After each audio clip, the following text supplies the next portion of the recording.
नमस्कार, स्वागत है आप सभी का मुद्दा आपका में। मैं हूं प्रीति सिंह। बुरी तरह कर्ज में डूबा श्रीलंका इस समय अपने सबसे बुरे आर्थिक दौर से गुजर रहा है। हजारों लोग सड़कों पर हैं। 3 दिन से हजारों प्रदर्शनकारी राष्ट्रपति आवास पर डेरा जमाए हुए हैं। श्रीलंका में एक तरह से पूरा सिस्टम कोलैप्स कर गया है। राष्ट्रपति प्रधानमंत्री के घरों पर हजारों की भीड़ कब्जा जमा चुकी है। एक तरह से देश में अराजकता का माहौल है। समय के साथ श्रीलंका का जो आर्थिक संकट है वो राजनीतिक संकट में भी बदल चुका है। राष्ट्रपति गोटबाया राजपक्षे इस्तीफा देने को तैयार हो गए हैं। प्रधानमंत्री रानिल विक्रमसिंघे ने भी इस्तीफे की पेशकश कर दी है। ऐसे में अब वहां सर्वदलीय सरकार बनाने की तैयारी शुरू हो गई है। करीब 2 करोड़ 20 लाख की आबादी वाला श्रीलंका 1948 में आजादी के बाद अपने अब तक के सबसे बुरे आर्थिक दौर से गुजर रहा है। खाने पीने की चीजों के अलावा पेट्रोलियम और गैस की कीमतें लगातार बढ़ रही हैं। पिछले कई महीनों से देश में महंगाई दर दहाई अंकों में है। रूस और यूक्रेन के बीच युद्ध छिड़ने के बाद श्रीलंका का संकट कहीं ज्यादा गहराया है। आखिर क्यों श्रीलंका इस हालत में आज पहुंच चुका है? क्या है दक्षिण एशियाई देशों के लिए संदेश और संकेत? श्रीलंका को इन हालात से उबारने के क्या है रास्ते? क्या हो सकता है भारत और अंतर्राष्ट्रीय जगत की भूमिका, और अब आगे क्या रास्ते नजर आ रहे हैं? तमाम पहलू जो इससे जुड़े हुए हैं उन पर आज हम आज का मुद्दा में चर्चा करेंगे। और इस पर चर्चा के लिए मेरे साथ खास मेहमान जुड़ रहे हैं। मेरे साथ स्टूडियो में मौजूद है Sanjay Bhardwaj, professor South Asian studies JNU। Sanjay ji, बहुत बहुत स्वागत है आपका। साथ ही मेरे साथ डॉक्टर स्मृति S पटनायक भी जुड़ी हुई है, जो कि रिसर्च फेलो हैं Manohar Parrikar institute for defence studies and analysis. आप दोनों मेहमानों का एक बार फिर से बहुत बहुत शुक्रिया मेरे साथ जुड़ने के लिए। संजय जी, शुरुआत आपसे। जाहिर तौर पर हम अगर देखें तो श्रीलंका को हमने कभी एक नाकाम राष्ट्र के रूप में नहीं देखा था। यहाँ तक कि आर्थिक स्थिति अच्छी थी, जो सोशल इंडिकेटर्स थे वो भी अच्छे रहे थे। आज जो हालत है, अब हम देख रहे हैं आर्थिक संकट धीरे धीरे राजनीतिक संकट में तब्दील हो चुका है। बहुत संक्षेप में अगर आप बताएं क्यों और क्या जिम्मेदार है श्रीलंका की इस हालत के लिए? देखिए, इसको आप अगर मोटे तौर पे देखते हैं तो कुछ तात्कालिक कारण हैं, कुछ दीर्घकालिक कारण हैं। तात्कालिक कारण में निश्चित रूप से आपने इंडिकेट किया कि जो आर्थिक संकट हुआ, जिसमें फूड क्राइसिस हुआ, फ्यूल क्राइसिस हुआ, मेडिसिन क्राइसिस हुआ, और जिस तरीके से श्रीलंका दिवालियेपन की तरफ बढ़ा, उससे जनता में, वहाँ की जनता में एक रोष पैदा हुआ। क्योंकि वहाँ इतना ज़्यादा इन्फ्लेशन हो गया। आप रुपये का आप डिवेल्यूएशन देखेंगे तो 75% के लगभग हुआ। GDP का 127% ऋण श्रीलंका पे हो गया। और जिस तरीके के हालात हो गए कि जो बेसिक लोगों का जो आम दिनचर्या थी उस पे, चाहे कोई भी वर्ग हो, मध्यम वर्ग हो, चाहे निम्न वर्ग हो, चाहे अपर, सबको प्रभावित किया। लोग मजबूर हो गए कि लोगों के यहाँ पावर नहीं है, लोगों के सप्लाई नहीं है फ्यूल्स की, तो लोग सड़कों से बाहर आने लगे। लेकिन मुझे जहाँ तक एक लगता है कि इसके पीछे जो कहानी है वो एक दीर्घकालिक, जो इस तरीके की राजनीति राजपक्षे ब्रदर्स ने अपनाई जो श्रीलंका में, वो श्रीलंका के एक जो समावेशी समाज के लिए होना चाहिए था। क्योंकि श्रीलंका खाली बुद्धिस्ट सिंहलीज का नहीं है, वहाँ पे तमिल्स भी हैं, वहाँ मुस्लिम्स भी हैं, वहाँ क्रिश्चियंस भी हैं। लेकिन इन्होंने जो सिंहली बुद्धिस्ट एक नेशनलिस्टिक डिस्कोर्स क्रिएट किया, उससे क्या हुआ कि जो बाकी जो समाज के तबके हैं वो अपने आप को कहीं पिछड़ा हुआ नज़र आने लगे। और ये सिलसिला ऐसे तो 1950 में हो गया था जब सिंहला ओनली एक्ट आया। लेकिन इसका एक और कारण जो मैं बताना चाह रहा हूँ कि श्रीलंका वैसे भी पिछले 3 दशक से सिविल वॉर से ग्रसित रहा है। वहाँ गृह युद्ध रहा है। 1980 में देखिए जो वायलेंट कॉन्फ्लिक्ट हुआ, कई तरीके की जान गई है। भारत को भी उसका काफ़ी खामियाजा भुगतना पड़ा। हर तरीके की कोशिश की, पार्लियामेंट्री सॉल्यूशंस की बात की, पीस अकॉर्ड हुआ 1987 में, नॉर्वेजियन मीडिएशन हुआ, कोई किसी तरीके से इस बात का एक समाधान नहीं हो पाया कि एक समावेशी समाज, जो कॉन्फ्लिक्ट था इंक्लूसिव और एक्सक्लूसिव नोशन ऑफ नेशन में, वो इंक्लूसिव समावेशी समाज की एक धारा नहीं बह पाई श्रीलंका में। और उसका क्या कारण हुआ कि 2005 में जब राजपक्षे, महेंद्र राजपक्षे राष्ट्रपति सत्ता में आए, उन्होंने इसको कोहर्सिव दबाव और शक्ति के आधार पे इस संकट को दबाने की जो एक डिमांड चल रही थी माइनॉरिटीज़ कम्युनिटीज़ की नॉर्दर्न जाफना प्रोविंस में, जो श्रीलंका में, उसको दबाने की कोशिश की। और 2009 में इन्होंने सेलिब्रेट किया। लेकिन इन्होंने 2 चीज़ों की हत्या की उस वक्त। पहले लोकतंत्र की और दूसरे मानवाधिकार की। और इससे भारत भी प्रसन्न नहीं था, और जो वेस्टर्न पावर्स जो थी, जो उसमें चाहे यूएन हो चाहे अमेरिका हो, जो वेस्टर्न वर्ल्ड था, वो भी खुश नहीं था। और इस चीज़ को राजपाक्से को बहुत कुछ समर्थन यहाँ से नहीं मिल रहा था। इसको बैलेंस करने के लिए राजपाक्से ने क्या किया, चाइना के साथ गठजोड़ किया, आर्थिक गठजोड़ किया और राजनीतिक गठजोड़ किया, क्योंकि चाइना को कोई फर्क नहीं पड़ता लोकतंत्र है कि नहीं है, मानवाधिकार का उल्लंघन हो रहा है नहीं हो रहा है, उससे कोई फर्क नहीं पड़ता। और चाइना ने वहाँ पे निवेश करना शुरू किया, और निवेश भी ऐसी जगह किया जो लो रिटर्न प्रोजेक्ट्स थे। तो उससे क्या हुआ कि श्रीलंका धीरे धीरे ऋण से ग्रस्त होता चला गया, डेट ट्रैप की तरफ चला गया। और आज ये हालात हो गए कि श्रीलंका के पास में अपना फ्यूल खरीदने के लिए, मेडिसिन खरीदने के लिए, जनता को बेसिक आवश्यकताओं की पूर्ति के लिए पैसा नहीं है। तो ये मैं कहूँगा कि जो आर्थिक तात्कालिक कारण थे, आर्थिक जो वो राजनीतिक कारण से जुड़ के ट्रांसफॉर्म हो गया, और आज ये हालत हो गया कि अराजकता वहाँ पे हो रही है, गृह युद्ध की तरफ जा रहा है। आप देखिए कि प्रधानमंत्री का आवास और राष्ट्रपति का आवास जिस तरीके से जनता ने कब्जा कर लिया, लेकिन अभी भी मैं बहुत ज़्यादा होपफुल नहीं हूँ, क्योंकि राजपाक्से ब्रदर्स ने जो किया वो एक्सेप्टेड नहीं है। दक्षिणी एशिया में पहली बार ऐसा हुआ। देखिए, इन्होंने निपोटिज्म को, भाई भतीजावाद, उन्हीं कोई मंत्री हैं, कोई संतरी हैं, इस तरीके से डेवलप किया। दूसरा, करप्शन बहुत इनको भरपूर करप्शन किया। तो ये इस तरीके की रीति नीति इन्होंने अपनाई। अब सवाल ये है कि 13 तारीख को इन्होंने कहा हम रिजाइन करेंगे। मैं अभी भी इसमें मैं बिल्कुल आश्वस्त नहीं हूँ कि ये 13 तारीख को रिजाइन करने जा रहे हैं। देखते हैं कि 13 को करते हैं तो क्या किस तरीके से श्रीलंका की राजनीति आगे बढ़ती है, नहीं करते हैं तो फिर वही इस तरीके का। लेकिन मुझे लगता है कि जिस तरीके से प्रधानमंत्री और राष्ट्रपति आवास पे जनता बैठी है, खाली नहीं करेगी जब तक राजपाक्से ब्रदर्स नहीं चले जाएंगे। महिंद्रा राजपाक्से पहले चले गए, गोटाबाया अभी। और वहाँ पे एक और मुझे जो संदेश लग रहा है, क्योंकि गोटाबाया डिफेंस सेक्रेटरी थे, उनका सेना में अभी भी प्रभाव है। ये जो और आप पहलू बता रहे हैं संजय जी, वो आपसे समझेंगे हम। अनिल त्रिगुनायत जी भी हमारे साथ मौजूद है, जो कि फॉर्मर एम्बेसडर है और डिस्टिंग्विश फेलो है विवेकानंद इंटरनेशनल फाउंडेशन। अनिल त्रिगुनायत जी, बहुत बहुत शुक्रिया हमारे साथ इस चर्चा में जुड़ने के लिए। अनिल जी, आपने संजय जी को सुना होगा, वो कह रहे हैं मैं बहुत ज्यादा अभी होपफुल नहीं हूँ श्रीलंका में बेहतर हालात को लेकर, और इस लेवल तक जो जनता का प्रदर्शन हम श्रीलंका के अंदर देख रहे हैं, जाहिर तौर पर ये प्रदर्शन कहीं ना कहीं एक उम्मीद के लिए भी है, कहीं ना कहीं एक निराशा के खिलाफ है, और एक आशा के रूप में, एक नए श्रीलंका के रूप में कहीं ना कहीं जो जनता है वो चाहती है कि एक नया श्रीलंका मिले और उसकी नींव रखी जाए। अब आर्थिक संकट राजनीतिक संकट की तरफ चला गया है, लेकिन क्या आपको लग रहा है अंतरिम सरकार बनने की तरफ की दिशा में आगे बढ़ता श्रीलंका दिख रहा है, सर्वदलीय सरकार बनेगी, लेकिन क्या इस तरह की राजनीतिक इच्छा शक्ति या इस तरह का विकल्प देता श्रीलंका फिलहाल दिख रहा है? देखिए, अभी जो है ये एक तरह का ट्रांजिशनल टाइम हमें दिख रहा है, क्योंकि जो जनता है उनकी सबसे बड़ी एक ही डिमांड थी, और वो थी कि किसी तरह राजपक्षास जो हैं वो पॉलिटिकल स्पेक्ट्रम से बिल्कुल हटा दिए, और उसमें किसी हद तक वो पूरी तरह, अब वेडनेसडे को आज नहीं तो वेडनेसडे को पूरी तरह सक्सेसफुल हो जाएगी। तो एक तरह से जो जनता की एक पहली डिमांड है वो तो मान ली जाएगी।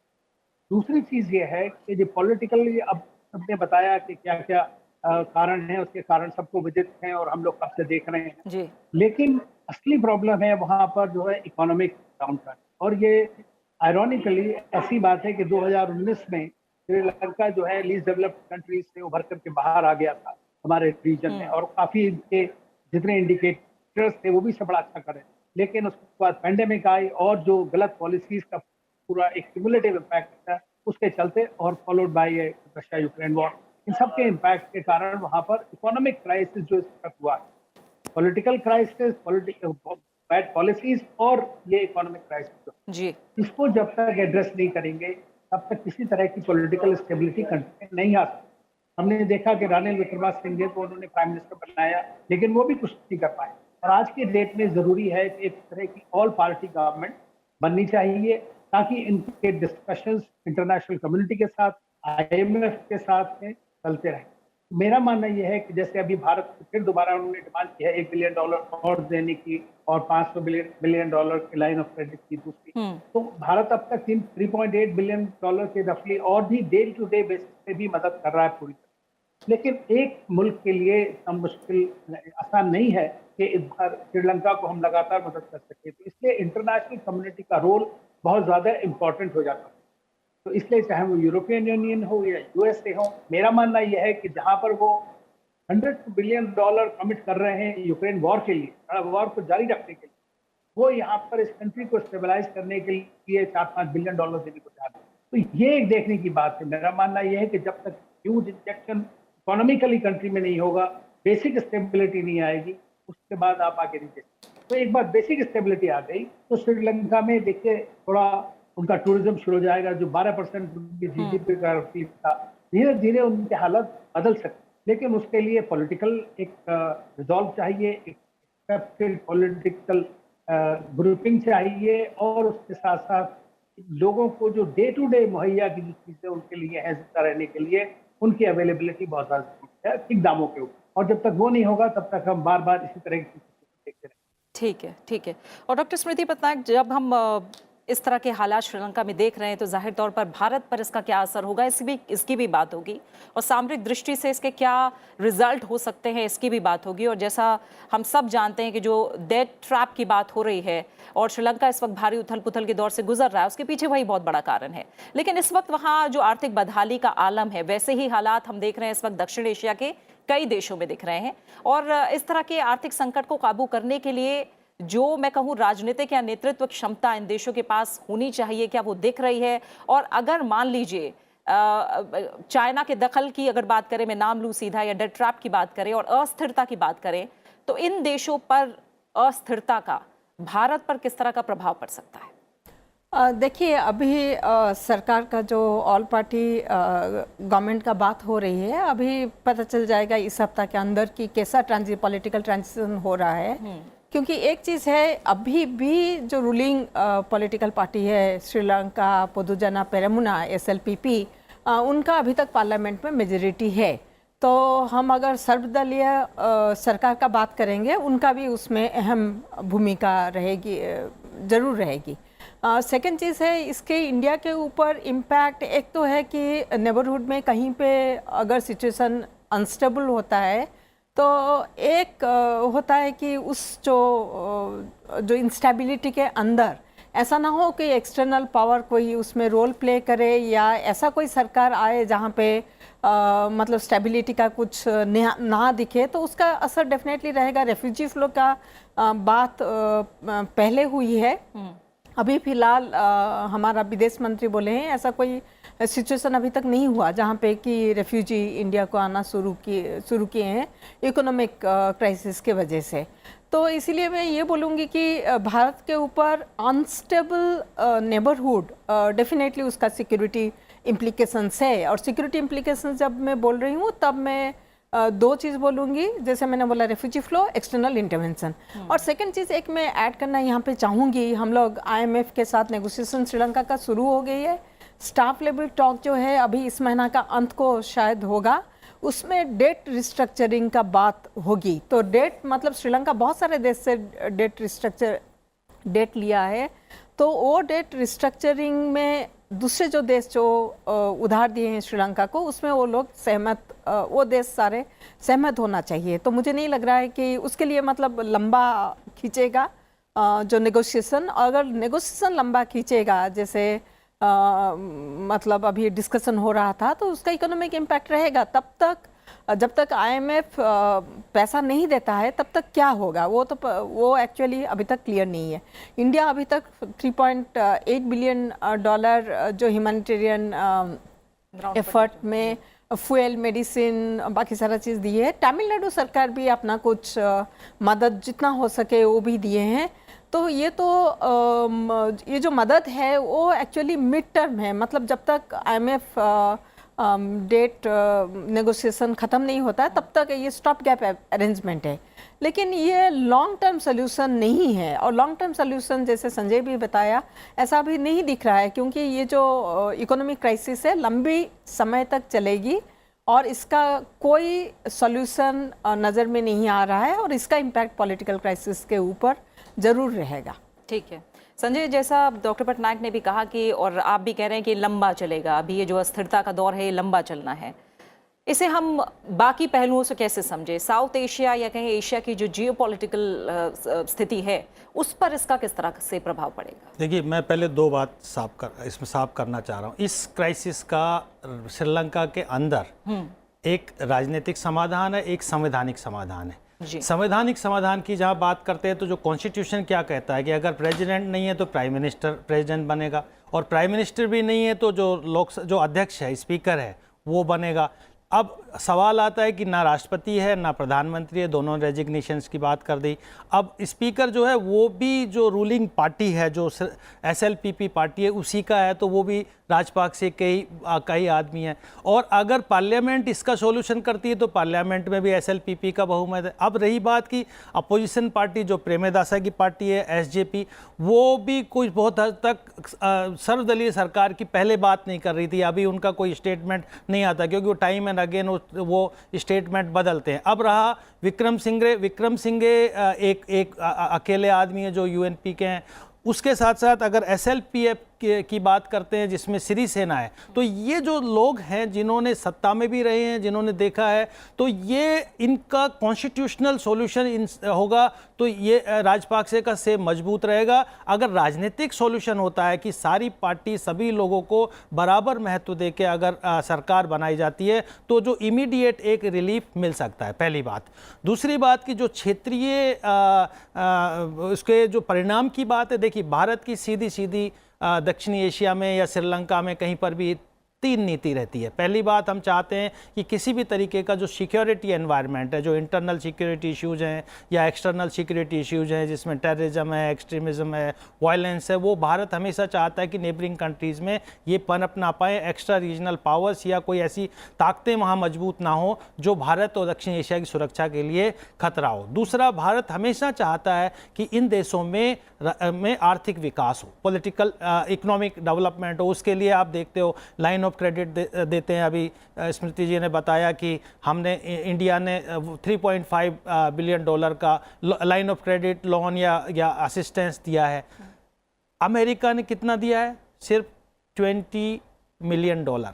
कितना है? छोटा सा है। आप यूक्रेन में इतना बड़ा, एम्बेसडर साहब ने बताया कि यूक्रेन में आप इतना बड़ा बिलियंस एड दे रहे हैं, यहाँ पे आप नहीं दे। देखो, अमेरिका को तकलीफ है, अमेरिका श्रीलंका में 2-3 बातों से तकलीफ है। वहाँ ह्यूमन राइट्स का इश्यूज को लेके है, डेमोक्रेसी को लेके है, चाइना को लेके है। अब बात यह है कि कोई भी इंटरनेशनल कम्युनिटी तब सपोर्ट में आएगी जब ये तीनों बातें एड्रेस हो जाएगी। जो संविधान जो वहाँ सरकार बनेगी वो 1987 के अकॉर्ड को लागू करेगी। वहाँ जो माइनॉरिटी कम्युनिटीज़, तमिल्स हैं या मुस्लिम्स हैं या क्रिश्चियन हैं, उनके इश्यूज़ को एड्रेस करेंगी।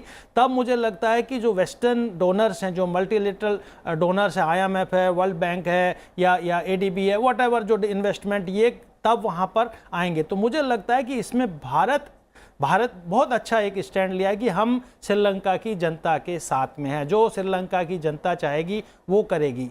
तो बेसिकली हम लोकतंत्र के साथ में हैं और हम प्रो श्रीलंकन पीपल एक पॉलिसी को सपोर्ट करते हैं। हम चाहते हैं कि वहाँ आर्थिक स्थायित्व भी आए। भारत के लिए मौका है कि श्रीलंका जो गलतियाँ पास्ट में 1 दशक से ज़्यादा कर रहा है उसको ठीक करे। और क्योंकि भारत एक रेस्पॉन्सिबल रीजनल पावर है, इमर्जिंग पावर है, भारत के अपने कंसर्न है और ये पड़ोसी देश भारत के साथ मिलकर सबका साथ सबका विकास वाले कॉन्सेप्ट पे काम करेंगे। तो मुझे लगता है कि श्रीलंका में ये जो संकट है ये थोड़ा टल पाएगा और इसमें एक आगे जो स्ट्रक्चरल रिफॉर्म्स हैं, बायलैटरल जो इन्होंने लोन लिया है, ये सब बाद में ठीक होते रहेंगे। और जो लो इन्वेस्टमेंट हुआ है, लो रिटर्न इन्वेस्टमेंट हुआ है, मुझे लगता है उसमें अगर भारत ज़्यादातर जो हम ट्रेड करते हैं श्रीलंका के थ्रू, कोलंबो पोर्ट के थ्रू करते हैं, तो मुझे लगता है भारत की सक्रिय भूमिका उनके आर्थिक रीबिल्डिंग में अगर रहेगी, जो कि चल रही है, तो मुझे लगता है कि श्रीलंका में एक स्थायित्व आ पाएगा। ठीक है, यानी एक आंतरिक समाधान है और एक जो अंतर्राष्ट्रीय मदद हो सकती है उस तरफ समाधान है, और ये दोनों पहलुओं पर आप लोगों ने अभी बताया भी हमें। अनिल जी, कॉन्स्टिट्यूशनल सॉल्यूशन की जो बात हो रही है, हम जानते हैं कि राष्ट्रपति ने संविधान में बदलाव करके खुद को शक्तिशाली बना लिया था। अब क्या लग रहा है कि बड़े संवैधानिक बदलाव हमें श्रीलंका के अंदर देखने को मिल सकते हैं? और जो मेरा शुरू में भी सवाल था कि आखिर किस चेहरे पर या किस दल पर या जो सर्वदलीय सरकार बनेगी उसका कैसा प्रारूप होगा, और जनता का उसमें कितना विश्वास होगा, ये क्या अभी कह पाना मुमकिन है? देखिए, अभी तो कुछ नहीं कह सकते हैं कि कौन बनेगा, लेकिन क्योंकि इस वक्त सिचुएशन ऐसी है कि कोई भी पॉलिटिकल पार्टी लीड लेना नहीं चाहती। और जैसा कि पहले लोगों ने भी कहा कि पार्टी तो राजपक्षा की ही इस वक्त जो है मेजॉरिटी में है, तो उन्हीं का ही कोई, चाहे वो स्पीकर है, लेकिन लोगों को जहां तक मैंने सुना है वो ये है कि वो स्पीकर को एक्टिंग प्रेसिडेंट के रूप में कोई उनको दिक्कत नहीं है इस वक्त। तो अगर मान लीजिए उसके ऊपर एक तरह का कंसेंसस बनता है तो वो एक्टिंग प्रेसिडेंट अगर ये स्पीकर बन जाता है और फिर एक तरह की एक ग्रुप बनेगा जो कि मिनिस्टीरियल काउंसिल का, ये led by interim prime minister, तो थोड़े दिन के लिए ट्रांजिशन में ये लोग ठीक बात कर सकते हैं। और जैसे कि IMF के साथ मीटिंग करनी है, दूसरे यूरोपियन के साथ, वर्ल्ड बैंक का डेलीगेशन, यूरोपियन यूनियन का डेलीगेशन आने वाला, तो जो भी ह्यूमैनिटेरियन असिस्टेंस वगैरह, ये सारी चीज़ों के लिए एक तरह की सरकार चाहिए, एक इंटरलोक्यूटर चाहिए होता है। तो वो ये बहुत आवश्यक है कि ये एक तरह का पॉलिटिकल ढांचा इस वक्त बन के आए।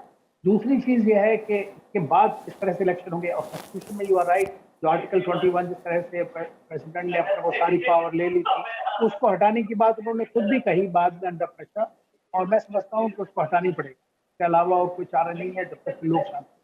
उसके बाद ये प्रेसिडेंशियल सरकार बनाना चाहते हैं कि प्राइम मिनिस्टर पार्लियामेंट्री सरकार बनाना चाहते हैं, ये सब बाद में पता लगेगा। लेकिन इस वक्त जो सिचुएशन है, मेरा मानना यह है कि अगर इंटरनेशनल कम्युनिटी वाकई में इंटरेस्टेड है इसमें कि ये श्रीलंका में स्टेबिलिटी आए, तो एक अपॉर्चुनिटी है, विंडो ऑफ अपॉर्चुनिटी सिचुएशन को थोड़ा काम डाउन करने की, और वो तभी हो सकती है जब इसेंशियल सप्लाईज जो हैं बहुतायत में, अधिक मात्रा में वहाँ लोगों को मिले।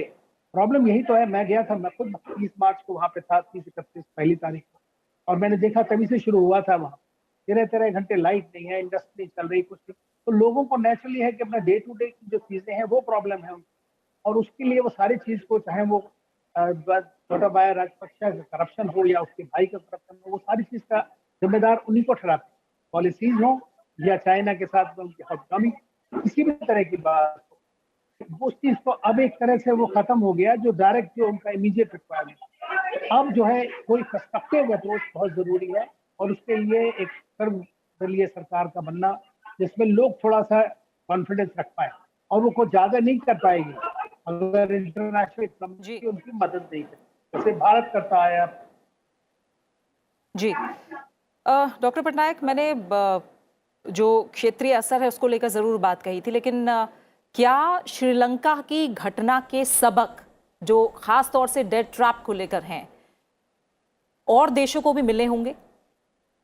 ये मैं बोलूँगी कि एक्चुअली दूसरे जो देश है साउथ एशिया में, सब कोई श्रीलंका की तरफ देख रहे हैं। वहाँ पे सिचुएशन कैसा है, जैसे करप्शन की बात हुई है, मैल गवर्नेंस का बात हुई है, और ये भी बात हुई है कि अननेसेसरी डेट जो अवॉइड कर सकते हैं। ये परसेंटेज की बात नहीं है, क्योंकि बहुत सारे लोग बोल रहे हैं 10 to 15% चाइनीज़ डेट रही है, इतना ज़्यादा नहीं है। लेकिन आप जो डेट लिए हो, जो उधार लिए हो, वो उधार ऐसे इंडस्ट्री में आप नहीं लगाए हो जहाँ पे आपको रिटर्न मिल सकता है।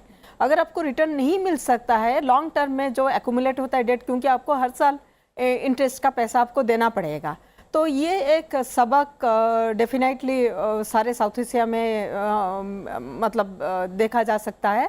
जैसे मैं एग्जांपल दूंगी फ्यूल का, फ्यूल प्राइस अभी श्रीलंका में इंक्रीज़ किया है। अभी कुछ दिन पहले पाकिस्तान में भी फ्यूल प्राइस इंक्रीज़ किया गया है। बांग्लादेश में सिमिलरली अभी उनका सरकार बोले हैं कि अभी आप इलेक्ट्रिसिटी जो है उसको कट करना शुरू करो, एनर्जी कंजम्पशन थोड़ा कम करो, क्योंकि एनर्जी प्रोडक्शन में ऑयल और गैस यूज होता है जो कि बहुत एक्सपेंसिव है। तो सारे देश जो देख के मतलब अभी ये सिचुएशन है कि कुछ देश जो है वो अननेसेसरी डेट नहीं लेना चाहता है, और ये सारे देश में मैं ये बोलूँगी बांग्लादेश ज़्यादा प्रूडेंट है, अपना उधार जो लिया है सोच समझ के लिया है, और सारे देश का जो डेट है वो भी मैनेजेबल है, GDP to debt ratio. Pakistan का बात ही अलग है, वो तो चाइना के साथ उनका बहुत स्ट्रॉन्ग रिलेशनशिप रही है, लेकिन हम उनका जो रिलेशनशिप जो मिडल ईस्ट कंट्री के ऑयल प्रोड्यूसिंग कंट्री के साथ है, उसके वजह से उनका जो क्राइसिस, इकोनॉमिक क्राइसिस एक्चुअली मतलब थोड़ा सा श्रीलंका के सिचुएशन नहीं पहुंचा है, लेकिन वहाँ पे भी इकोनॉमिक क्राइसिस है, वहाँ पे भी उनका जो करेंसी है, सारे देश का जो करेंसी है डॉलर के अगेंस्ट में मतलब फॉल कर रहा है। अगर फॉल करेगा तो उसका मतलब इंपोर्ट एक्सपेंसिव होगा, तो इसमें डिपेंड करेगा कौन सा देश कहाँ से कितना इंपोर्ट करता है। श्रीलंका का ज़्यादातर इंपोर्ट है, कम एक्सपोर्ट है, बैलेंस ऑफ पेमेंट श्रीलंका के फेवर में नहीं है, जो कि ये दोनों देश में अभी वो सिचुएशन नहीं है। लेकिन मुझे जितना दिख रहा है शायद पाकिस्तान मतलब नेक्स्ट देश होगा जिसके अंदर ये क्राइसिस शायद दिखाई देगा।